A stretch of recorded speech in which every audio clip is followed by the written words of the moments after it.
right? That obviously doesn't look well because that's a losing position, but there is a SMT here, right?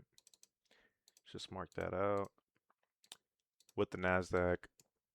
And if you're asking why I shorted this here, because I noticed pre-market, well first let's check news, right? No news, nothing crazy.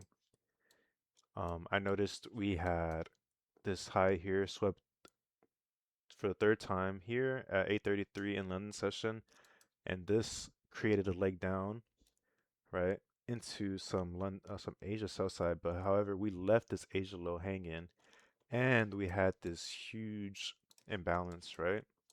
So if you guys remember from yesterday's session, I was looking for that 4-hour low to get hit, right? Here's that 4-hour low. Come on, bro. There's that 4-hour low, right?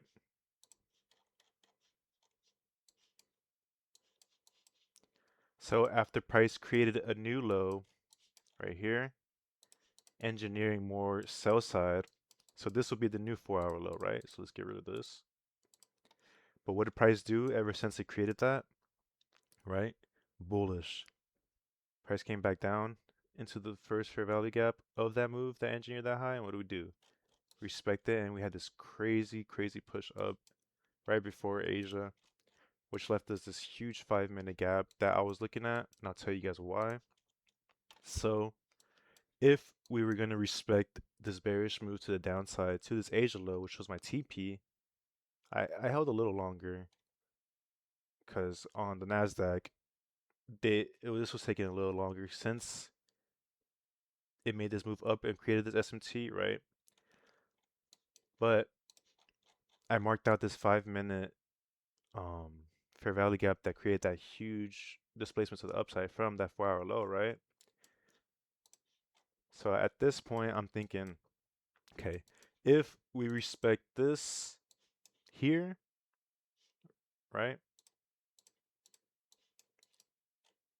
Because London had created an imbalance from these highs. So we want to see price seek out what? Internal range, right? So we have external here. So where is the internal range? The consequent encroachment of that 5-minute displacement, right? And look at this. I know I'm yapping, but I hope you guys are following me. What did price do? Came all the way down on SPY, right? Hits the consequent encroachment perfectly. And what's it do? Freaking respects it, bro. Let me get rid of this. Respects that. Takes out that Asia low. That's where I got out on the NASDAQ. Secured. Here, I have it on my calculator. Let me get it out real quick. 240 points on the NASDAQ here. So once that hit that Asia low, and this thing was moving, I have the clip of it. I got out and I was like, okay, maybe the consequent encroachment would have been a better exit, but I don't care. I secured $1,000 here. Oh no, 1,500 here, and I was down 500, so I secured $1,000 on the day. We are 3 days away from a payout, and we are at 3K balance on the account, so we're only like 1,000 away from having that max payout. But anyways, look at price, respect that, dude. Almost perfectly. And what did it do? Right? Took out that internal range, and what did seek out?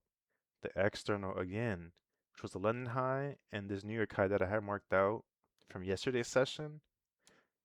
If you ask why, because we had that 4-hour low, right? But I just cleared it out so it looks a little better.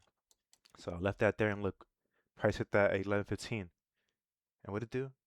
Respect that and return into some sell side. Like, it doesn't get more simple. It's just like, if it didn't, I know I said a lot of words today, a lot of new words maybe to some people, but just go back and watch this a few times. And consequent encroachment just means 50% of a fair value gap, right? So I saw this and I was thinking, I wonder if it will respect it, right? And after I went out about my day and like back and I saw this, I was like, look at this. Respect that to the T. Came back again, but look at that. Hit that perfectly. What did it do each time it hit that? Respected it. And this was a crazy move to the New York high, dude. Right? But anyways, thank you guys for watching like always. Hopefully I didn't go over my time limit. If I did, the intro would be cut off. But I'll leave the video clip of me in that position at the end of you guys. And I'll see you guys next time. Take care.